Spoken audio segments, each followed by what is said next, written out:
Into the breach once more, dear friend. Once more. And I should probably start talking about this game or I'm gonna have to start singing calling, and trust me, you don't want that because I can't sing. So here's a fun story about this. After I finished this game, OBS decided to completely throw out all my footage. So I'm currently pretty limited with what I can show, but I'll see what I can do about getting some more stuff. Also, for some reason, didn't record audio. So, not 100% sure why. I'm gonna try and fix that on the back end, but as of now, I don't have any audio for this thing, so that's fun, and I'm not frustrated at all about that. But either way, this is Into the Breach. You might not know it by this game, because if you go by the Steam page, I believe it says, from the makers of FTL, the thing that the makers of FTL made. Did we mention that the people who made FTL also made this thing? Yeah, I counted on the Steam page at least 3 different mentions in different parts where they try and market this game, that they really want you to know that the people who made FTL also made that game. And while that might be useful for getting people to buy your game, I don't really like comparing games too much. I find it reductive at the best of times to compare games, and really at best deserves to create like a baseline understanding of what a game sort of is like. But when you pretty much pitch your game as this is by the same people who made this other thing you really liked, yes, it's good for marketing, but all that does is invite comparisons, and that's a real problem when this game is nowhere near as good as the game you're comparing it to. And there's one real big issue about it, but we'll get there when we get there. The story to Into the Breach is not super deep. Basically, the Irath has fallen to these underground, basically bugs, with one exception that's basically a jellyfish, known as the Mech. And now 3 randomized time-traveling mech pilots have to go through different timelines to try and save different islands owned by corporations, because it's that kind of bleak future that is sadly becoming more and more of a reality, from the Mech in order to destroy them and hopefully save the timeline. That's really all you get, just you're from a destroyed future, go back in time, fight some things, hopefully save this timeline. And even by the end of it, it all comes across as very, very underwhelming. Spoilers, but you don't really get an ending. You just finish the game and it says, great, but there's still timelines that you have to go back into to save from the Mech ad infinitum. And while I'm all for allowing the players to play the game basically indefinitely, it really does cheapen your victory when all you get is a short cutscene and then just get told, do it again, and you realize that that's all you're gonna get. There's basically no actual ending to this game, which I guess goes hand in hand with the fact there's barely a plot. Overall, the story is really more about the interesting things you manage to pull off along the way, and even that's fairly limited, unfortunately. That said, the writing is certainly solid. Each of the individual, non-randomized but important pilots have their own set of dialogue and personality. I really, really like the robot guy who fundamentally refuses to use the word kill, but instead thinks he's recycling everything and building a giant garden out of the planet. Except when a thing falls out of the sky and immediately kills all the bacteria. That's the only time he'll ever say kill, which I noted, and that was really cool.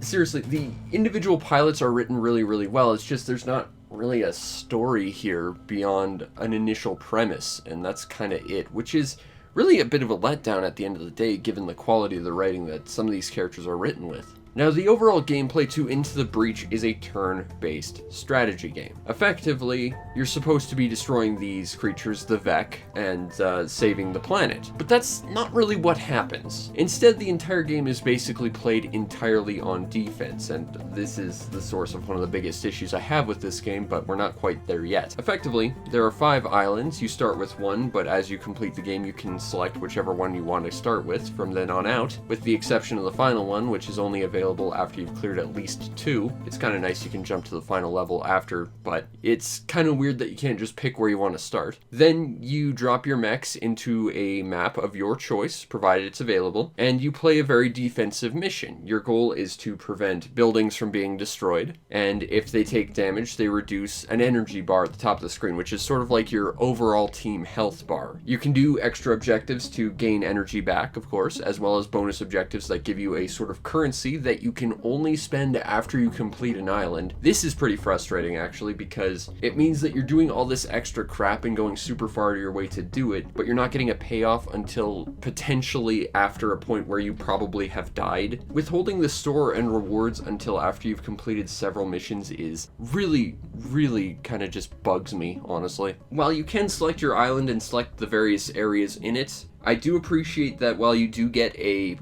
preview of every single individual stage, which will tell you, like, this is the layout, here's the prizes that you can do for bonus objectives, these are what these objectives are, to give you an idea of whether or not you think you should be able to handle it at your current strength. I dislike that you can't actively take on every single stage in an island. Once you've done 2 or 3 stages in an island, the rest just say, oh no, we lost all these regions, you can't do them anymore, just go to the end. And it's kind of weird that the game just actively prevents you from trying to stockpile resources to play more optimally, especially considering that the game is actively withholding these resources till after you're finished the islands themselves. You can't spend the bonus currency that you get from doing these objectives unless you beat the island, but you know, you might not even have any by the end because the bonus objectives from the levels you picked were just bad. And you now have less opportunity to possibly get them because all the stages you thought you had access to, you actually don't. It almost feels a little bit disingenuous to me. Removing all those stages before you have a chance to move on because they force you to move on instead of just letting you pick and then maybe move on like they do with the islands, you know, the fact that they do that feels like they're not really allowing you to better strategize with this game, because it all comes down to trying to save up all the resources you can by the end to power up your mechs. And this game is actively preventing you from doing that sometimes, which is really quite baffling. But the key components of this is to take your mech into a fight and not lose any buildings and wait for a timer to tick down. That's really it. And that is the source of my biggest complaint about this game. That is every single level in this game. Even on the final stages, which are ostensibly taking the fight to the Vec, they still end up basically being, defend these buildings for X amount of turns, congratulations, you won. Every single thing about this is defensive, and this is where I think this game really takes a terrible comparison to FTL, because FTL was a game that was horribly randomized, and I hate randomization in games. You should try and use faux randomization using background stats whenever possible, but it allowed for basically infinite things. Sure, the, you know, story in the background really wanted to kill your random characters at every possible turn,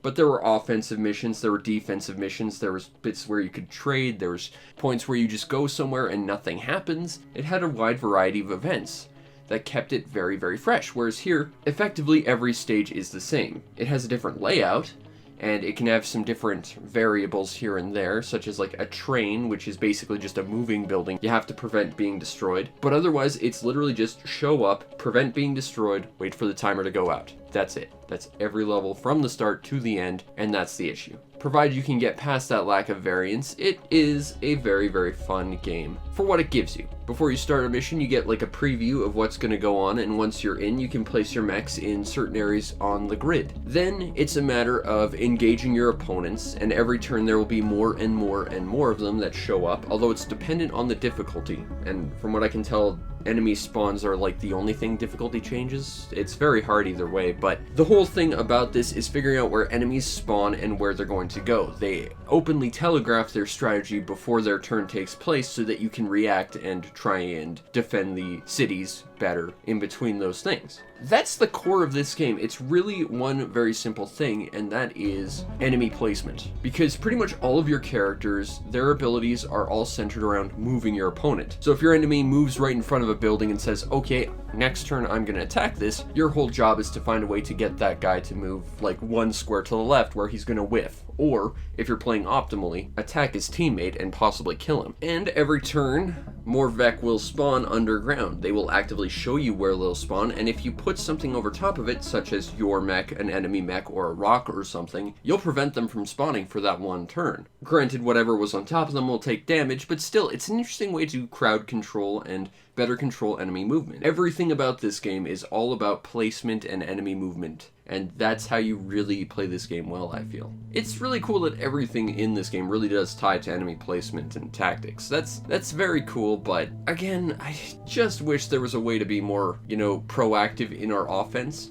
There's a lot of strategy here, such as taking out your opponents by drowning them, because outside of bosses and flying guys, all the Mech end up dying instantly the moment they hit water, or pushing them off a cliff, or into lava, etc, etc. There's a lot here in terms of variables that do allow for defending your targets to be a lot more interesting, such as tanks that you can individually control to do a little bit more damage, or enemy robots that are encased in ice and will actively attack everything. I did not realize that the first time I fought them, and that was a little bit annoying, but either way. And it all comes down to what island you're on, because every island has sort of a different profile of events. The first island that you always start on has sort of a penchant for having tidal waves and tsunamis, so the sea will gradually every turn creep in more and more, giving your opponents less room to work with. The second area, it'll have terraformers, which you can use to attack and terraform the environment, as well as close gaps in the ground, as well as thunderstorms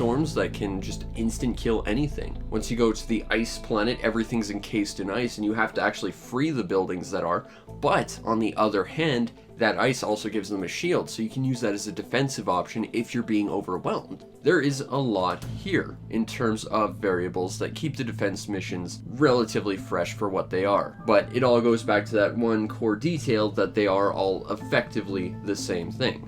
Every once in a while, a little escape pod will fall from the sky, and that's apparently from a different timeline, and you can rescue people in there. And if you do, sometimes you'll get a power-up for your mech, or a new weapon, or a new pilot, who will be permanently unlocked, and they always have fun little bonus abilities, such as making your mechs fly, or getting like an instant shield on your mech, so it can play a little bit more like a living, walking tank than necessarily a thing that you have to take on the offensive. Or as much of an offensive as this game permits, anyway. It does keep things a little bit fresh, but again, it does have the issue of every stage being the same defensive mission, effectively.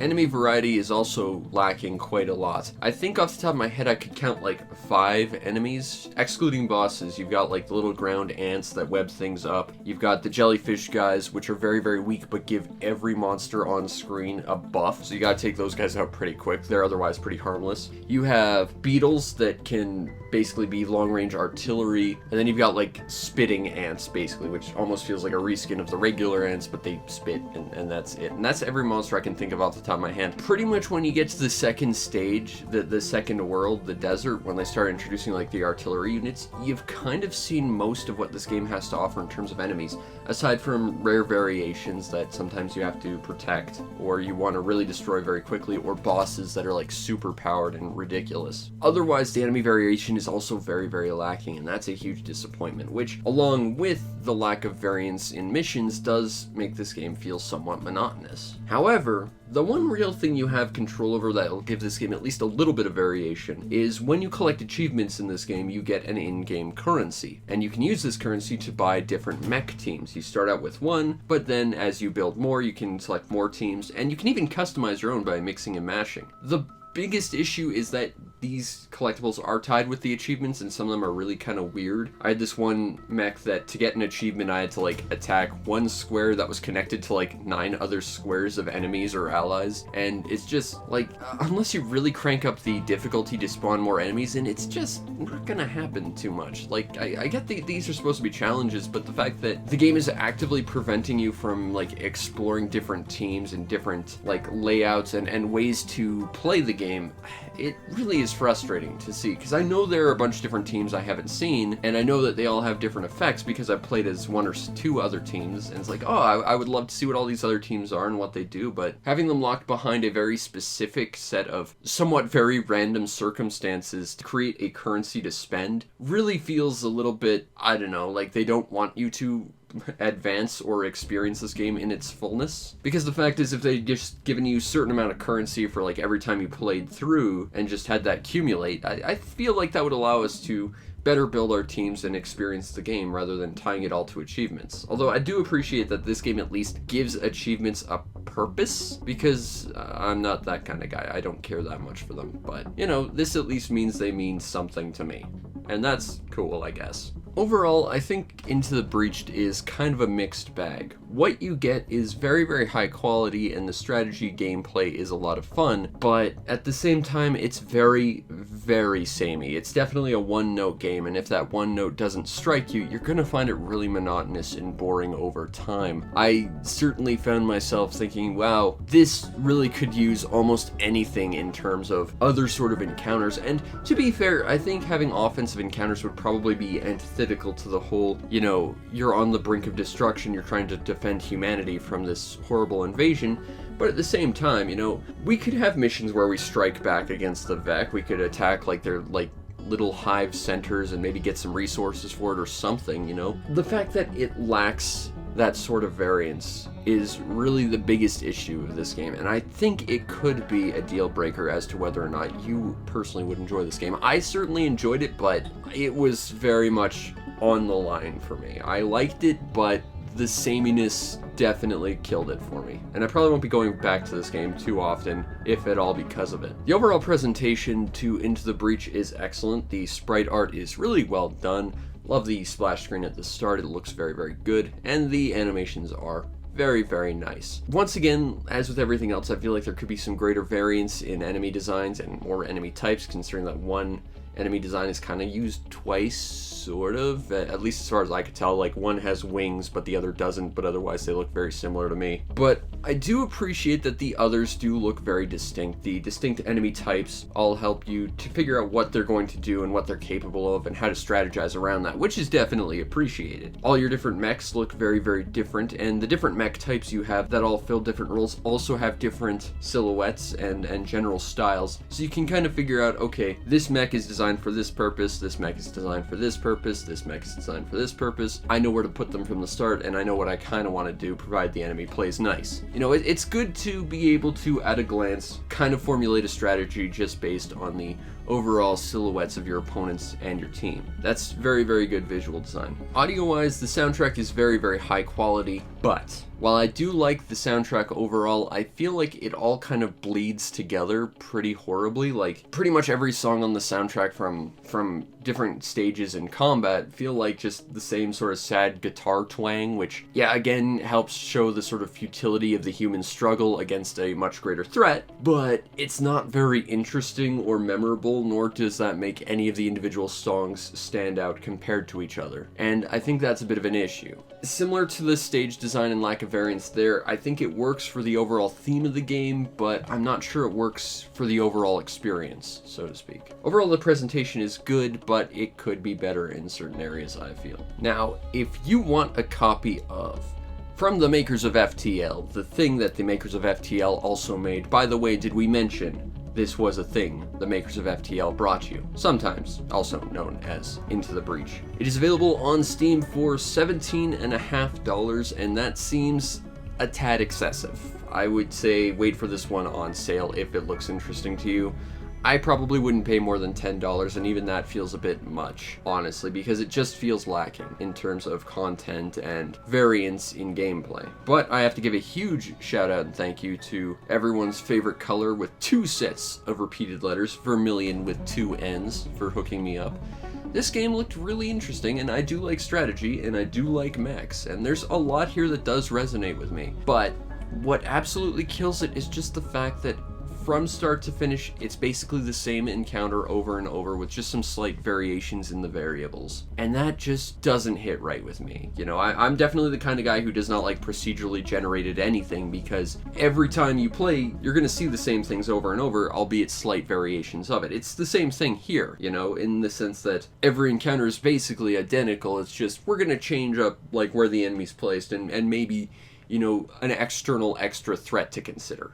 And otherwise, it's basically identical from the start to finish, which is a huge shame. And it ends on really kind of nothing but an anticlimax. It's really sad because the actual strategy in this game, the trying to handle enemy maneuvers and their placements and trying to strategize around that, block where they're going, change where they're facing, change where they are so they don't attack a city. You know, there's a lot there. But the lack of variance and the lack of being able to actually strategize because of the way the game sort of economizes itself really do slow this game down pretty badly. I wouldn't say this is a bad game, but I would say wait for this game on sale if it looks interesting to you. And if you were on the fence, I would probably skip it. It's not bad, but it's hard to recommend.